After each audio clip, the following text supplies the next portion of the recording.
Okay, I'm going to be showing you how to localize brainstem lesions with a figure that I've learned how to draw. I saw a couple videos of this on YouTube, but they weren't very clear, so I'm hoping that this one turns out a little better. And I've made a few alterations for myself. I'm going to start by making a tic-tac-toe board. And this is going to represent the regions of the brainstem. Make that nice and big, so hopefully you can see it well. So I'm going to first label midbrain, pons, and medulla. And then it's going to be divided into our lateral, medial, and lateral brainstem regions. And first I'm going to be putting our cranial nerves where they go. So in our medial midbrain, we're going to have 3, 4, and then I'm going to put 6 and 12. As you may have learned, that we have 3, 4, 6, and 12 in our medial midbrain, and then we're going to put 7 right here, and I'll tell you why this is on the line in a moment. And then our trigeminal nerve right here, I make it a V, so I remember right next to it we have our vestibular nuclei. And then we can't forget in our lateral medulla, we're going to have our cranial nerves 9 as well as 10, and that will be on both sides.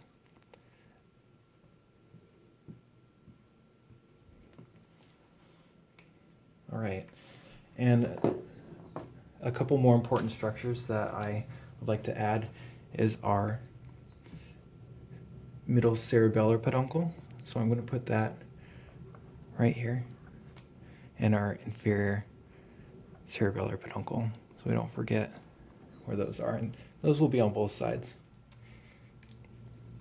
And next, I'm going to put in our vasculature. So here in our midbrain, we're going to have our PCA,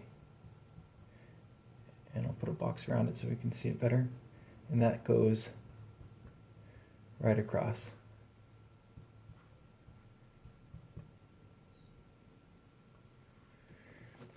Okay, and then we have our basilar right here, and then our mica.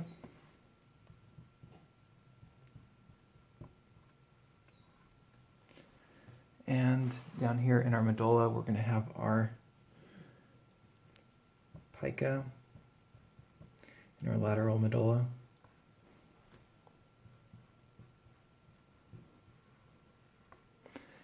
And our ASA right here.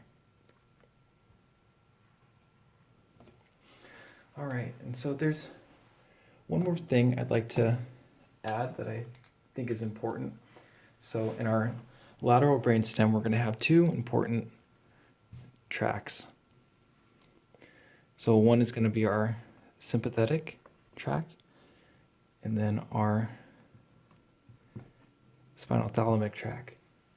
And then for our middle midbrain, we're going to be, our middle brainstem, we're going to have 2 tracks as well. So one is going to come up here, and it's actually going to head out at the lateral midbrain.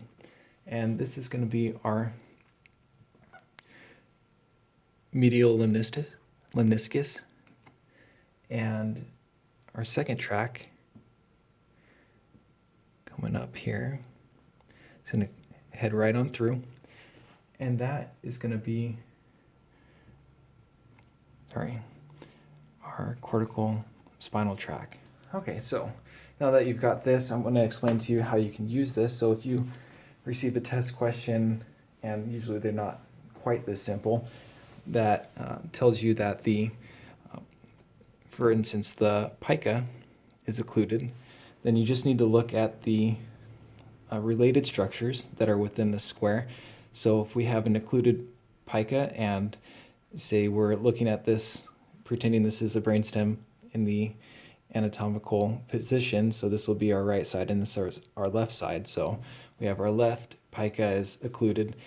We're going to have defects in our cranial nerve 9, 10, 5, and our vestibular nuclei, as well as our inferior cerebellar peduncle.